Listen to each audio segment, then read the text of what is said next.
데살로니가후서 3장 1절로 18절. 끝으로 형제들아, 너희는 우리를 위하여 기도하기를 주의 말씀이 너희 가운데서와 같이 펴져 나가 영광스럽게 되고 또한 우리를 부당하고 악한 사람들에게서 건지시옵소서 하라.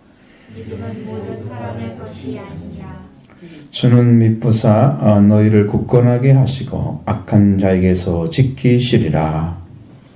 너희에 대하여는 우리가 명한 것을 너희가 행하고 또 행할 줄을 우리가 주 안에서 확신하노니 주께서 너희 마음을 인도하여 하나님의 사랑과 그리스도 인내에 들어가게 하시기를 원하노라.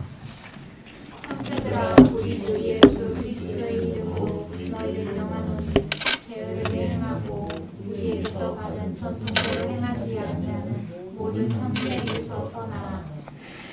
어떻게 우리를 본받아야 할지를 너희가 스스로 아나니 우리가 너희 가운데에서 무질서하게 행하지 아니하며 누구에게서든지 음식을 값없이 먹지 않고 오직 수고하고 애써 주야로 일하는 너희 아무에게도 해를 끼치지 아니하려 함이니 우리에게 권리가 없는 것이 아니요 오직 스스로 너희에게 본을 보여 우리를 본받게 하려 함이니라.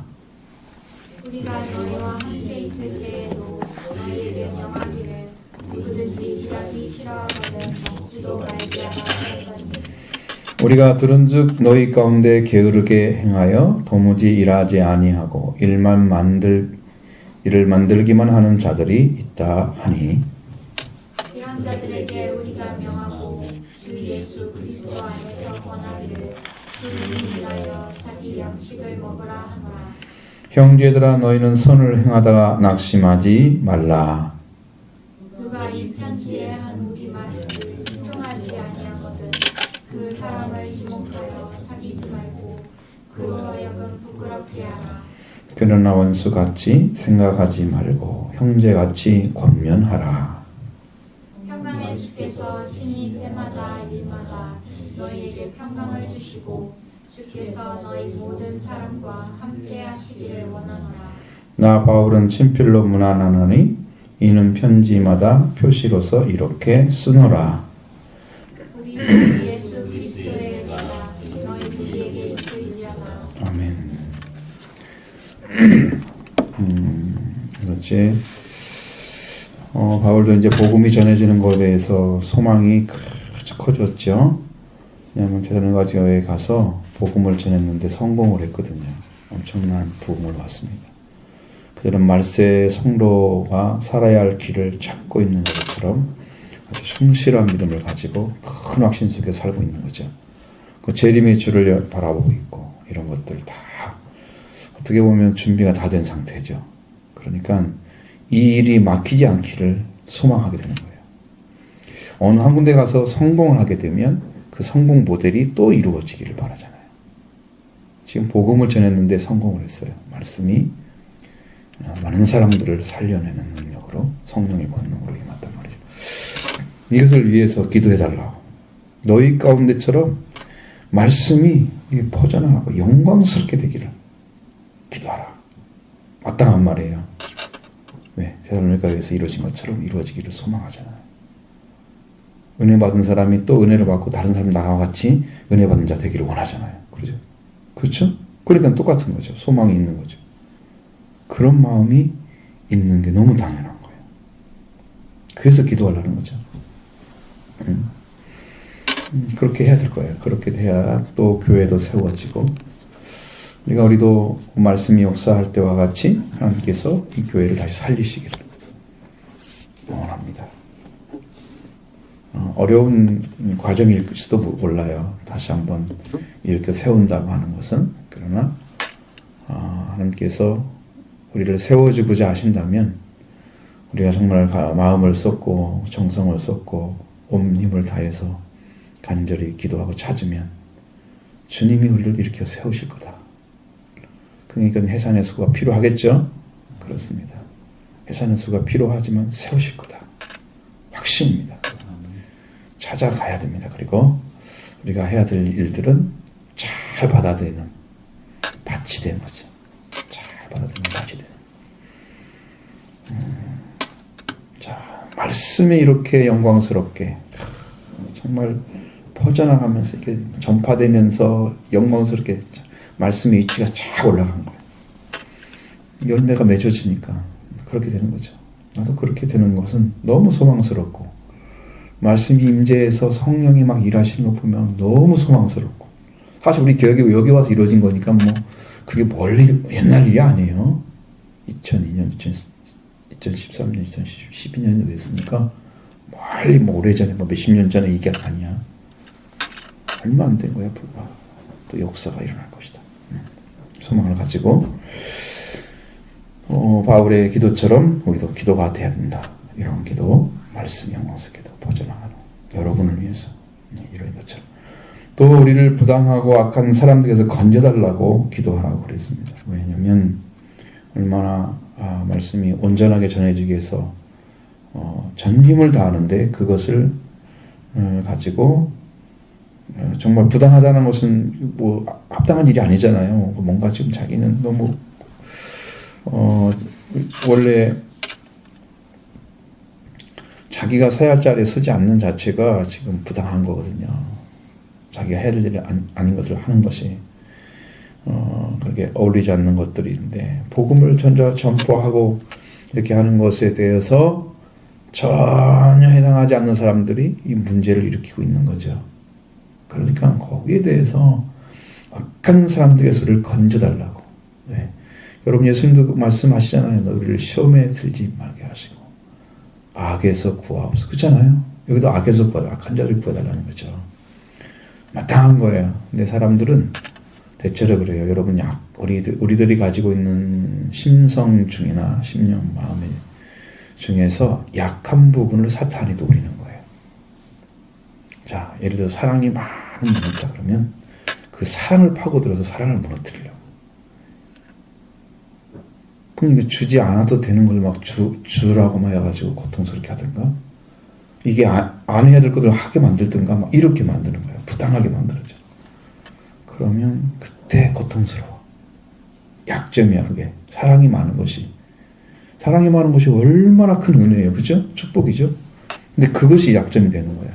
그러니까 그것으로 해서 사람들이 보면 안 되죠. 여러분이 뭐 돈이 약하다 그러면 돈에 약한 사람들은 뭐 돈 한 푼 가지고 문제 딴 거 막 삼고 문제 막 이렇게죠.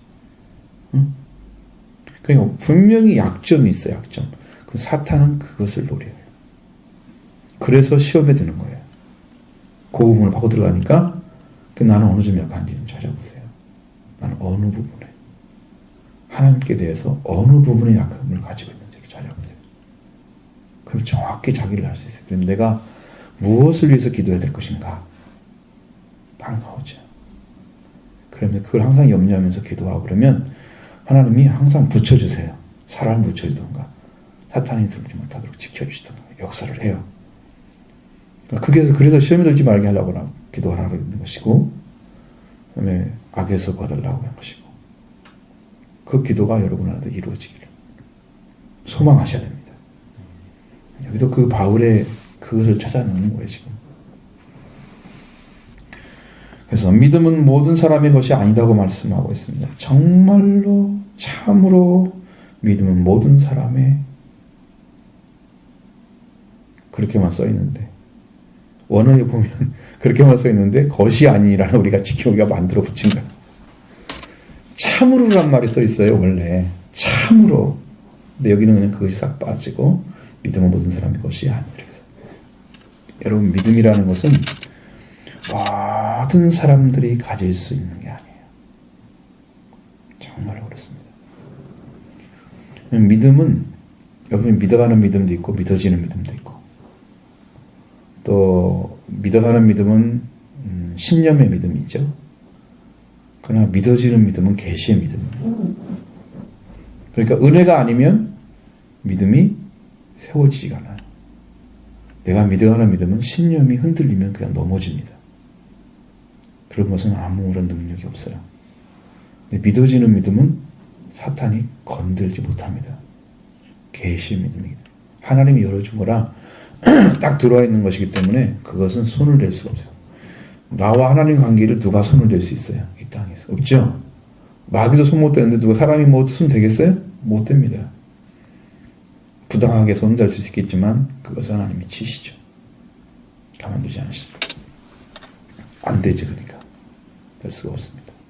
근데 믿음이라는 세계에 들어가면 믿음은 반드시 하나님이 말씀해 주시거나 주님이 말씀해 주시거나 다 달라요. 성령이 말씀해 주시거나 아니면 여러분 10년 가운데 감화 감동이 오셔가지고 딱 이해를 하고 믿어지게 하거나 반드시 그 일을 해요.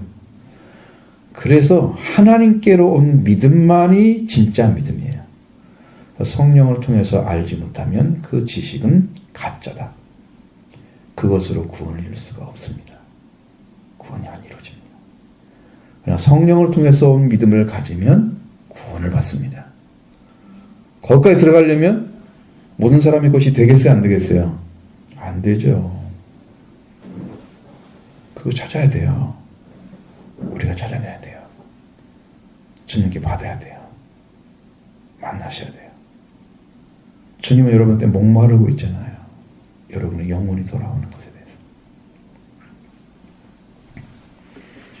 그래서 모든 사람의 것이 아닌 믿음, 이 믿음이 얼마나 소중한지.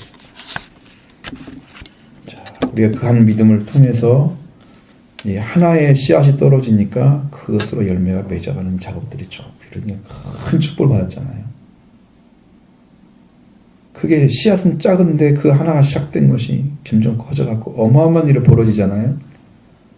하나님은 얼마나 기뻐하시겠어요. 씨앗 하나만 떨어졌는데 그것이 예수님도 생명의 씨앗입니다. 실제로 영어로 따지면 예수님이 씨앗입니다. 그 하나를 예수님 떨어져서 예수님이 죽으시니까 많은 열매를 맺었습니다. 그 예수님 나한테 오셔서 하나님의 씨앗이 되어주십니다. 그럼 여러분의 심령이 그 신비죠? 그 예수 부활한 주님이 오시면 씨앗이 떨어져서 여러분의 심령 안에 부흥이 오는 거죠. 죄는 이미 끝났고 해를 받지 않으면 부활의 은총을 입게 되는 거죠. 그래서 여러분의 심령이 오순절의 씨앗이 떨어진 거예요. 이렇게 들어가야 되는 거예요. 속죄는 정말 이미 끝났습니다. 그래서 말씀과 물과 피와 성령은 하나입니다. 말씀을 받아도 성령께서 오셔서 한 것 똑같이 하시죠. 물이 말씀을 가리키는 거예요. 정결하게 하는 말씀. 그 다음에 성령이 오시고 예수님의 피가 오죠. 세 가지가 똑같은 일을 하시는 거예요. 결론이 같다는 거죠. 그래서 셋이 합하여 하나니라. 그건 여러분 안에 오셔서 어떻게 하든지 간에 여러분의 속죄에 있고 부활의 주님 만나면 이게 믿음이 되는 거예요. 이 믿음만 사탄이 손댈 수가 없다. 나머지는 다 폭낙엽처럼 떨어지며 주폭낙엽처럼 떨어져 버리는 거예요. 그 나머지 가지는 다 가짜예요. 그러니까 여러분 믿어가는 믿음 가지고 구원받기 불가능합니다. 성령의 계시의 믿음 받으시기 바랍니다. 찾으시기 바랍니다. 꼭 만나셔야 됩니다. 그럼 너희에 대하여는 우리가 명한 것을 3절이죠. 주는 미쁘사모 너를 굳건하게 하시고 악한 자에게서 지키시리라. 신실하신 주님이 여러분과 함께 계시기 때문에 그 주님이 우리를 위해서 우리를 아주 강건하게 붙들어 주시죠. 우리를 굳건하게 하시고 이건 세운다는 의미인데 세워졌는데 더 강하게 세워진 걸 의미하는 거죠. 안 넘어지게. 세워지지 않으면 굳건하게 못하죠. 세운 사람, 지금 믿음은 모든 사람의 것이 아니라 그랬죠. 그리고 믿음 받은 사람이 있다는 거잖아요. 그 중에 그 사람들을 어떻게 한다? 주는 신실하기 때문에 그 사람들을 더 굳건하게 세워주실 거고 그렇게 하시기를 원합니다. 그리고 악한 자에게서 너를 지켜주실 것이다. 소망이죠. 주님이 우리의 소망입니다. 우리를 지켜주셔야만 되는 거예요. 그러니까 우리의 생명의 주인이 나를 지켜야만 되는 거예요. 여러분이 자녀가 여러분을 통해서 태어나면 내가 자녀를 지켜야만 되는 거예요. 내 부모의 바운드리 안에 살아야 되는 거예요. 자식들은. 하나님도 하나님 자기 바운드리 안에 살아야 지킬 수가 있는 거예요. 굳건하게 세울 수가 있는 거예요. 그러니까 신실하신 주님이 너를 구원해 세우실 것이고 너를 지켜줄 것이다. 우리가 우리의 주인이기 때문에 우리의 바운드리 안에서 우리를 지켜줄 것이라는 거예요. 아니 땅 끝까지 아니 이 땅의 온 우주까지 다 충만하신 하나님께서 어디는 안 계시겠어요? 아무리 멀리 가도 다 바운드리 안에 들어있죠? 우리가 주님과 관계가 맺어져 있으면 믿음을 차전받았으면 그 사람 다 지켜주십니다. 그러니까 복 받은 거죠. 얻은 것입니다. 이게 바운드리예요. 자, 그 다음에 바울이 또 다른 이야기를 이제 말씀을 전하려고 하는 이유가 그들에게 대해서 할 얘기가 있기 때문에 너희에 대해서는 우리가 명한 것 같이 너희가 행하고 행할 줄을 우리가 확신하노라. 왜? 이미 말씀을 받았잖아요. 그리고 믿음을 가졌죠. 그러니까 그들은 지금 우리가 명한 것처럼 너희가 행하고 또 행할 줄 우리가 확실한다. 왜? 말씀을 떠나지 않고 한 사람들은 그대로 따라갑니다. 그러면 성장하죠. 잘하죠. 아름다워집니다. 성품도. 성령의 열매가 맺어가면 성령의 열매가 다 나타납니다. 사랑, 희락, 화평, 우레참 다 나옵니다. 양선, 충성, 오늘 절제. 이건 충성이란 말은 내가 보니까 피스티스야. 믿음이야, 믿음. 믿음이었어요. 그러니까 그게 지금 충성이란 말을 우리는 잘못 번역한 것 같아. 이게 지금 의미가 전가된지는 모르겠어요. 좀 이렇게 원래 같은 단어인데 다른 말로 쓰는 경우들이 있잖아요. 그래서 충성이라고 번역했는지 모르지만 내가 언어로 보면 아무리 찾아봐도 다 그것은 100% 이건 믿음이라고 번역해야 돼.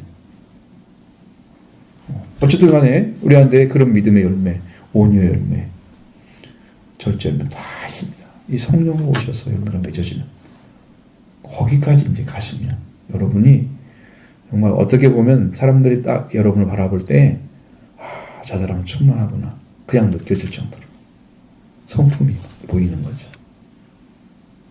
여러분 꾸며진 것은요 어떻게 보면 허점이 많아요.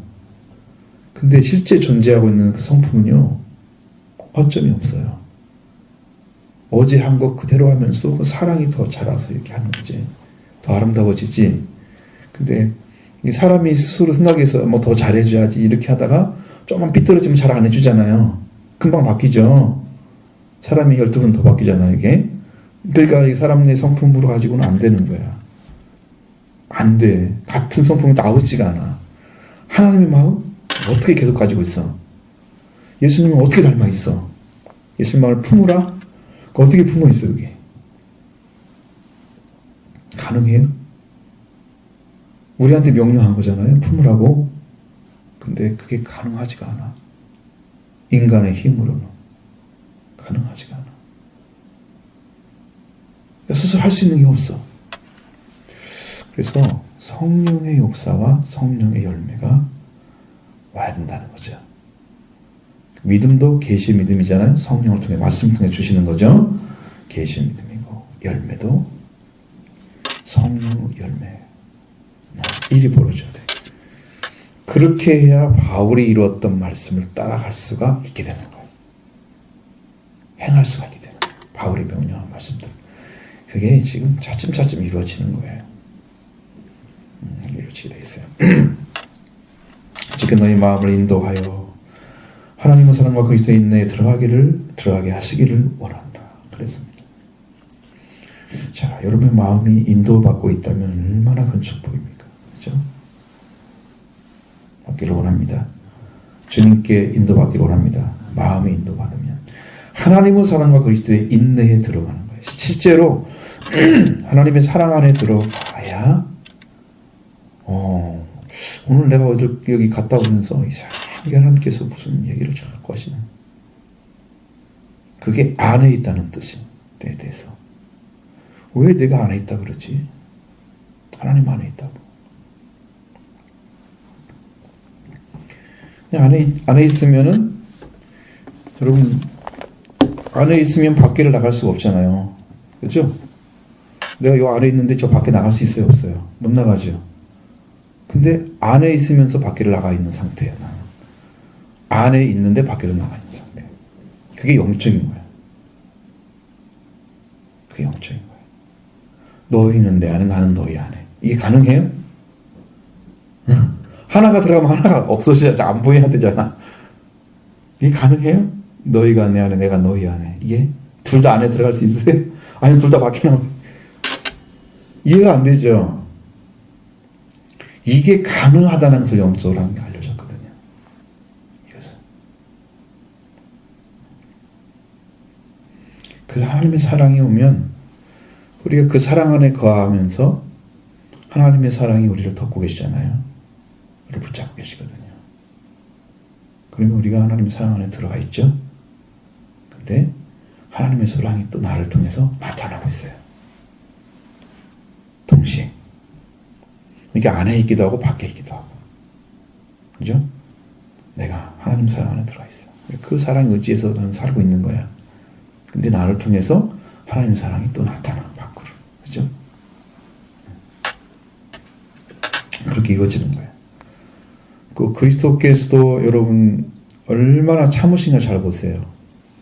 예수님이 오셨을 때 제자들과 함께 걸어가는 그 삶을 보면 제자들에 대해서도 엄청 많이 참으신 거예요. 못 알아듣는 제자들을 위해서 참으시죠. 또 예수님이 부당한 일을 행하지도 않으시고 또 대우를 그렇게 받아야 할, 사형을 받아야 할 그런 죄도 범하지 않으시고 어떤 제목도 없어요. 다 거짓 제목이고 그런데도 예수님은 그냥 거기에 따라가 들어간 거예요. 그러면서 털 깎는 양이 그 끌려가는 도달장에 끌려가는 것처럼 그냥 아무런 저항도 없이 그냥 순종해 가버려요. 그리스도는 죽음으로 가는 거예요. 죽으러 가는 거예요.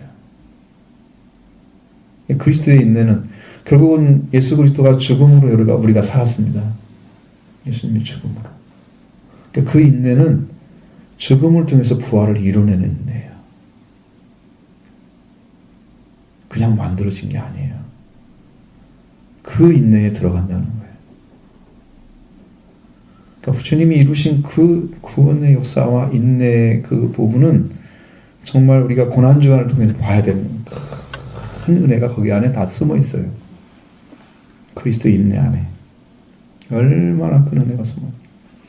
그러니까 그 그리스도가 지신 십자가를 바라보면 자신은 죄를 지지 않았는데 자신이 죄인으로 죽어. 이유가 뭘까? 그 죄를 다 받아들이는 거예요. 자기 죄처럼. 그래서 죄가 용서가 되는 거예요, 우리가. 그게 담당한다는 뜻입니다. 여러분, 다른 사람의 죄는 지적하기 쉽고 말하기 쉽잖아요. 그래, 대신 져주기는 어렵죠. 예수님은 그걸 자기 죄로 받아들였습니다. 그게 십자가예요. 거기서 죽은 거예요. 그러니까 그리스도의 인내에 들어가야 돼. 다른 사람의 죄를 대신 지는 거예요. 그것이 내가 죽으면 사는 거예요. 내가 희생을 하지 않으면 다른 사람은 살 수가 없어요. 그러니까 바울 같은 신앙의 위치는 그것을 이룬 사람이라고 해요. 보여져요. 제 눈에는. 그렇기 때문에 그러한 고난 속에서도 오직 그리스도만 나타나기 위해서 자기를 완전히 내려놓고 살아가는, 자기가 부당함에 대해서 어떠한 고통에서도 그것을 악으로 악을 갚지 않고, 예수님도 그랬잖아요. 욕을 욕으로 갚지 않고, 욕을 하시면 위협하지 않으시고, 그렇죠?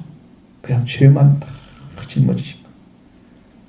그러니까 그렇게 십자가를 졌기 때문에 영광이 큰 거예요. 하늘의 영광이. 예, 그리스도의 인내는 그 은혜가 너무 충만한 데 있습니다. 그래서 우리가 예수 그리스도를 더 알게 되면 알게 될수록 여러분이 죄를 대신에 지는 거다. 다른 사람의 죄를 대신 지는 거다. 이건 뭐 스스로 할 수 있는 것은 아니에요. 그 은혜의 마음이 와야 되겠죠. 다른 사람 대신 지고 싶은 마음이 생겨야 되겠죠. 억지로 막 끌고 가서 막 되면 안 되죠. 안 됩니다. 그리스도처럼 그냥 끌려가면 몰라도 그건 불가능하죠. 자, 그 다음에 이제 완전하게 이제 바뀌어집니다. 게으른 자들에 향해서 하시는 말씀이죠. 우리를 본받으라고 이야기하고 있습니다. 형제들아, 우리 주 예수 그리스도의 이름으로 너희를 명하노니 게으르게 행하고 우리에게 받은 전통들 행하지 아니하는 모든 형제에서 떠나라.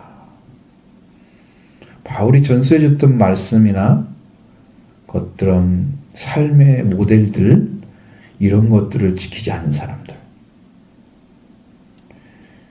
게으르게 행하고 말씀 따르지 않는 거지. 말씀을 막 계속 생각하고 그 말씀대로 살기 위해서 발부둥쳐야 되는, 그렇게 열정을 쏟아붓는 신앙이 이루어져야 돼요.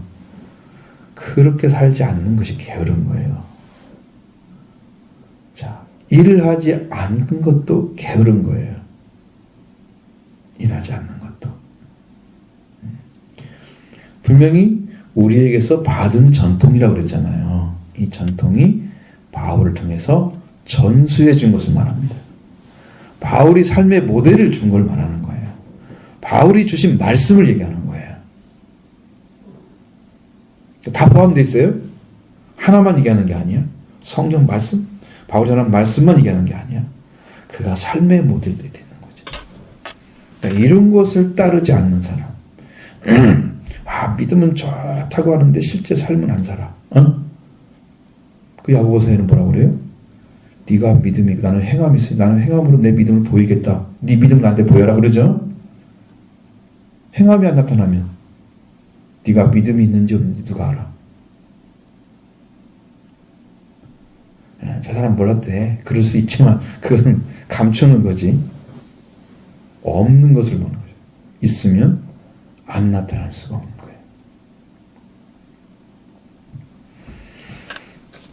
그래서 이것을 따르지 않고 있다. 바울이 저는 전통대로 행하지 아니하는 모든 형제에서 떠나라고 말씀하고 있습니다. 이것은 옹호할 대상이 아니에요. 그냥 잘 따라오세요. 뭐 이런 얘기하고 될 일이 아니야. 떠나라고 그랬어. 적당히 할 수가 없는 거예요. 말씀을 따르지 않는 심령, 그러니까 따르는 심령을 찾아내지 못하고 사는 것들이 너무 힘든 거야, 사실은. 굉장히 힘든 거야, 옆에서 이렇게 보면. 이 말씀만 조금만 들으면 되는데 왜 이러지? 이러지. 왜 못 보지, 막 이거. 너무 힘든 거야, 이게 보고 있는 것이. 거기서 떠나라. 버리란 뜻이 아닙니다, 이건. 떠난다는 겁니다.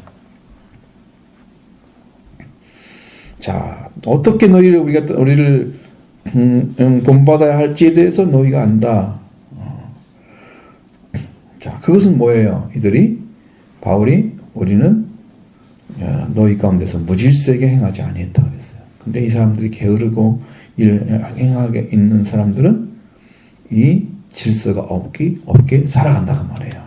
말씀 따라 살고. 말씀을 따라서 삶을 잘 정리된 상태로 살아가야 되는데 이런 삶을 안 살아준다는 거예요. 그 마음에서 바울이 전한 복음이 새로 서여 있지 않다는 거죠. 말씀이 서 있다고 하면 살아가겠죠? 말씀을 받아들였는데 안 살아. 여러분, 그러니까 굉장히 중요한 사실 하나는 정말 교자씨 믿음이에요. 아주 작은데 생명력 있는 말씀 하나가 여러분한테 탁 떨어지면 심령 안에서 변화가 오기 시작합니다. 이걸 받느냐 안 받느냐 따라서 여러분의 일생이 결정되는 거예요. 보기는 너무 작은 거죠. 이거 믿어주는 거, 이거 뭐 그런 거 가지고 아니지. 그게 여러분 보이지 않는 정도로 작은 씨앗이니까. 교자씨가. 그 안에 그리스도 생명, 하늘의 생명이 들어있습니다. 그 복음을 딱 받아들인 거예요. 그것이 싹이 나더니 막 자라기 시작하는 거잖아요. 그게 어마어마한 역사를 이룹니다. 그렇게 행해야 된다는 거죠. 그렇게 해야 된다는 거죠. 근데 무질서하게 살았다는 것은 그들 속에 바울이 전한 말씀이나 삶이 모델이 없다는 거예요. 그런 사람들 어떻게 본받을지를 지금 알아야 되는데 그 문제 하나. 그리고 누구든지 음식을 값없이 먹지 않고 수고하여 애써 일함으로 너희 아무에도 폐를 끼치 않게 하려 함이니. 바울은 수고하지 않고는 먹지 않았다는 뜻이죠. 그 정도로 수고를 중요하게 여겼다는 거죠. 말씀에 대한 수고. 음식을 먹어도 거기에 대해서 어마어마하게 감사하는 마음으로 먹은 거죠. 그 다음에 더 중요시 여긴 것은 저 사람들이 볼 때 저는 아무것도 안 하면서 밥만 먹네. 이런 생각이 들지 않도록 바울은 살았어. 저는 아무것도 하지 않는데 왜 저걸 살고 있지? 저렇게. 그렇게 안 보인다고 말이지. 이 사람이 삶이 분명히 있단 말이에요. 폐를 끼치한다는 것은 여러분 사람들이 보기에 저 사람은 한 번, 두 번은 괜찮은데 계속 그러네. 이 문제 있잖아요. 그럼 폐가 되는 거죠. 조금 도움 받을 수 있죠. 그러나 바울은 그런 걸 싫어해. 아무 일도 폐를 끼치지 않게 하기 위해서 자기는 수고자고는 먹지 않았단 말이죠. 애써 이랬다는 거죠. 이 삶은 여러분이 그런 삶을 살아줘야 돼요. 말씀도 온전하게 질서 있게 살아야 돼요. 무엇이 문제인지 하나님께 대해서는 뭐예요? 가정에 대해서는 내 가족에 대해서 그건 전도대상자에 대해서 어떻게 삶을 살아야 될지를 알아야 된단 말이에요. 질서가 없어요. 사람은 그냥 이거 있다 저거 있다 마음대로 그냥 자기 마음대로 삶을 살아가고 삶의 모델 자체가 없어지는 안 되죠. 그럼 바울은 왜 그걸 했느냐? 바울 스스로가 그러면 그 권리가 없어서 일하지 않고 먹을 수 있는 권리가 없어서 그런 게 아니라고 그러는 말이죠.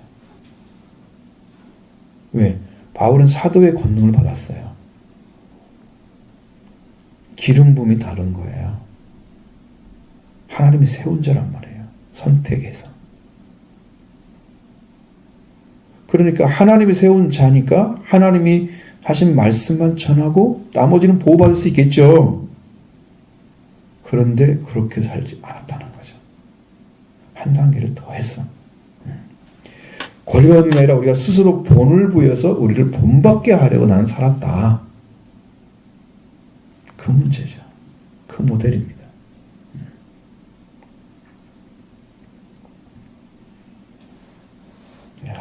내 삶도 좀 내가 언젠가 그런 생각을 한번 한 적이 있었어요. 내 삶을 어떻게 개선해야 될 건가. 이런 사람 많이 하면서 살아요. 어떻게 해서든지 일을 해야 되는데 이제 삶의 어떤 방향이 여러분의 신앙생활도 그렇지만 여러분 일하고 있는 어떤 일도 마찬가지고 무엇을 먼저 해야 되는가가 정해지면 그것에 집중하면 다른 것이 좀 떨어지게 되잖아요. 그죠? 어느 한 가지에 너무 집중해버리면 이 나머지가 잘 안 되잖아요. 나는 지금 그런 상태예요. 영적으로 보면. 내가 하나님께 너무 집중을 해야 되기 때문에 그런 다른 것이 보이지가 않는 그런 것들. 그리고 연초 계획도 잘 못 세운 거 봐요. 난 깜짝 놀라고 난 10며칠 지난 다음에 알았어요. 정신이 오지 얼마나 정신이 하나도 없는지. 거기에 완전히 파묻혀버린 거야. 그런 상황. 그래서 뭘 개선해야 되지? 지금 그때 고민을 상당히 많이 하거든요. 뭔가 지금 새롭게 해야 될 일들에 대해서 영적으로 채워지지 않으면 다른 것이 안 된다는 그런 생각이 들기 때문에 그래서 다른 일을 못해. 그런 마음이 있어요. 여러분도 삶을 한번 생각해 보세요. 무엇을 개선해야 될지. 자, 그 다음에 바울이 명령하는 것도 한 가지. 내가 우리가 너희와 함께 있을 때에도 너희에게 명하기를 누구든지 일하기 싫거든 싫어하거든 먹지도 말하라 하였더니. 바울이 전에 있을 때 복음 전하고 대전을 갔었잖아요. 그거 만났을 때 이 얘기를 했다는 거야. 그렇게 사는 사람 봤다는 거죠. 그래서 말을 했다는 거죠. 그렇다는 거야. 실제로 있었다는 것을 말하는 거예요. 지금 여기서는 경험을 했다는 거예요. 그 사람.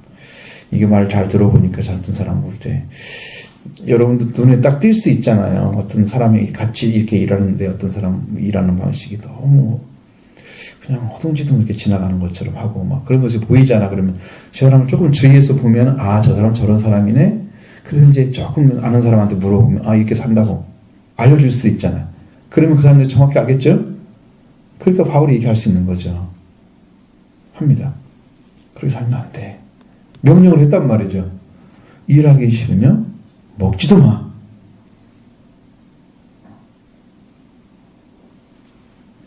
이것은 뭐가 연결되어 있어요? 먹는 것과 일하는 것은 연결되어 있어요. 연결되어 있어요.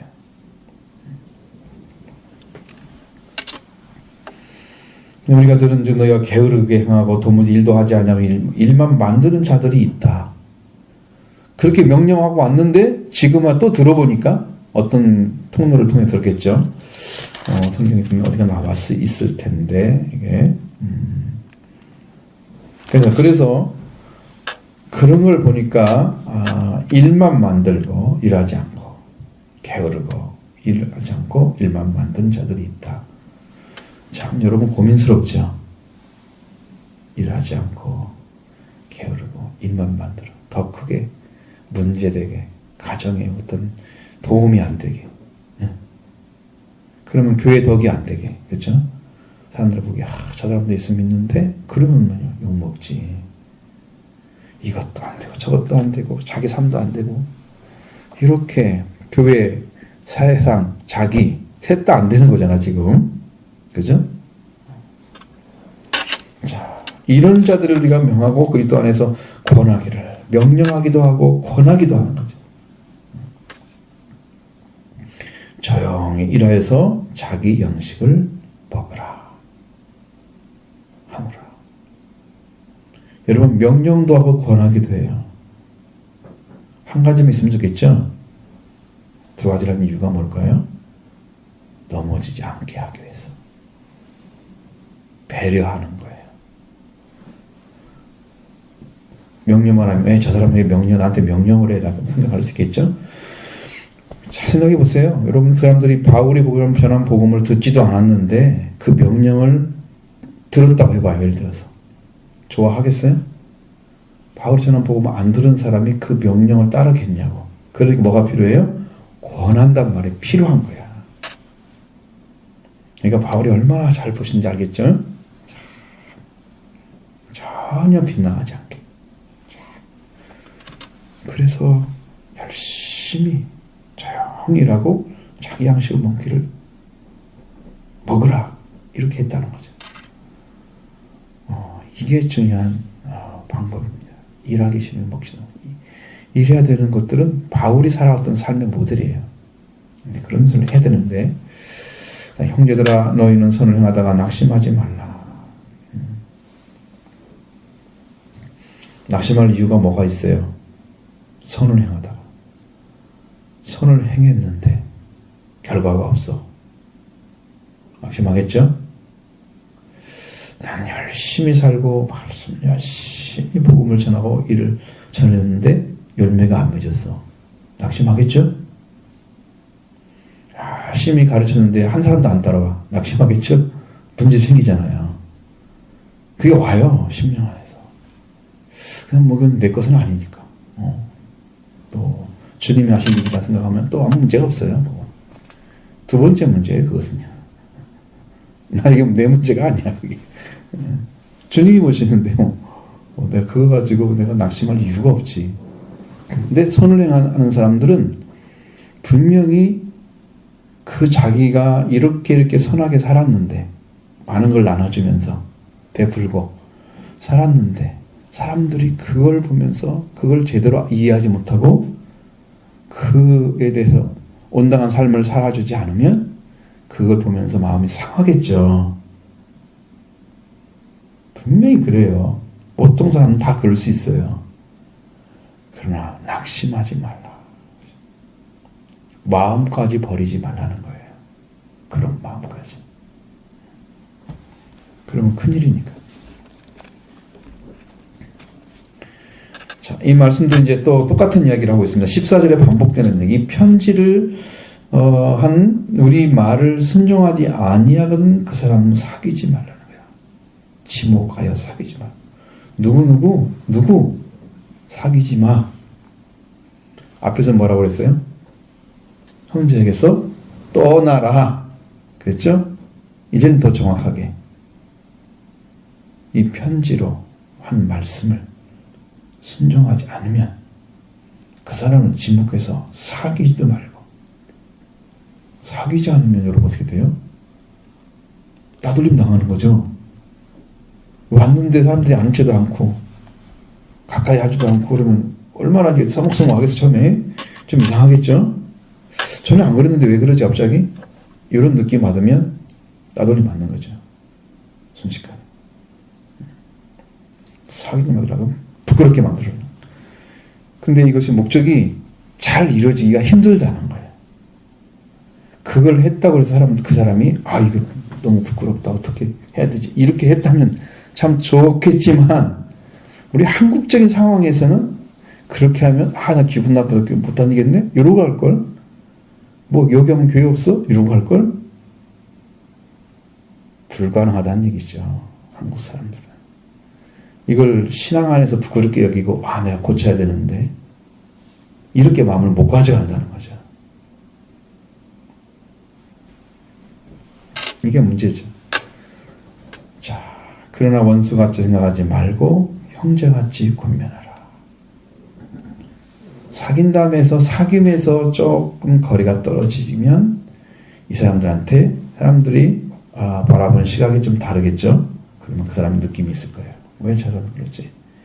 그때 말씀을 가진 사람이나 또 그를 또 친하게 지냈던 사람들이 가가지고 그러지 마, 이렇게 살아야 돼, 그래서 그러는 거야, 빨리 돌아와, 이렇게 해주면 된단 말이죠. 아무 문제 안 생기도록 형제같이 권면하라고 그랬으니까. 버리라는 의미가 아니라서, 앞에서도 말씀드렸죠. 떠나라는 것이 버리라는 얘기가 아니란 말이죠.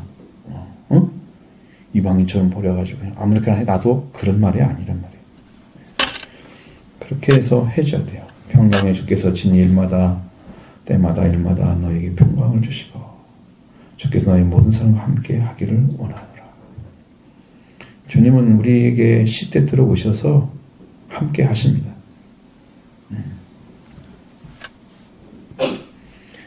이제 이렇게 말씀을 받은 자들에게 이제 축복을 해주는 거예요. 이렇게 되기를. 주님께서 그렇게 우리한테 오신다면 이미 이제 평강의 주님으로 영접한 사람들, 부활의 주님을 만난 사람들, 이런 것을 얘기한 거지.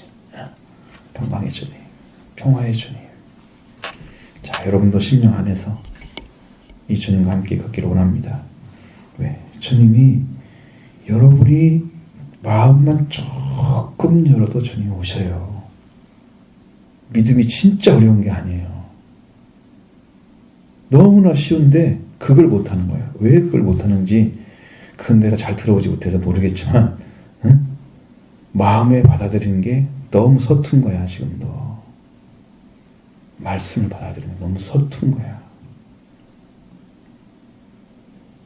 그러니까 그것은 반대로 얘기해주면 그 마음속에 아직 주님의 말씀을 받는 게 아니고 자기 생각이 너무 많다는 거죠. 그래서 받아들이기는 못하는 거예요. 자기 방법의 신앙도 있다는 거죠. 내가 바라는 신앙이 있다는 거죠. 말씀만 받으면 말씀이 일하시는데 말씀이 일하도록 해줘야 여러분 신앙이 세워지죠.